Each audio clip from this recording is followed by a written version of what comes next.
శ్రీహరి సలహా మేరకు దేవతలు రాక్షసులతో కలిసి క్షీరసాగరంలో సముద్రాన్ని మదనం చేశారు.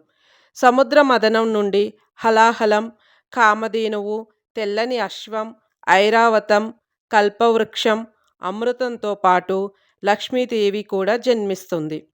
ఆ సందర్భంగా లక్ష్మీదేవిని శ్రీ మహావిష్ణువు వరిస్తుంది. లక్ష్మీదేవి జననంతో ముల్లోకాలకు సుఖశాంతులు, సంతోషాలు తిరిగి వచ్చాయి. దేవతలు అమృతాన్ని సేవించి అమరులయ్యారు. ఇంద్రలోకంలో సిరి సంపదలు మళ్ళీ వచ్చాయి. అప్పట్నుంచి లక్ష్మీదేవిని సంపదలు, శ్రేయస్సు, వైభవానికి ప్రతీకగా కొలుస్తారు. ముఖ్యంగా శుక్రవారాన్ని లక్ష్మీదేవికి ప్రీతికరమైన రోజుగా పురాణాలు పేర్కొంటాయి.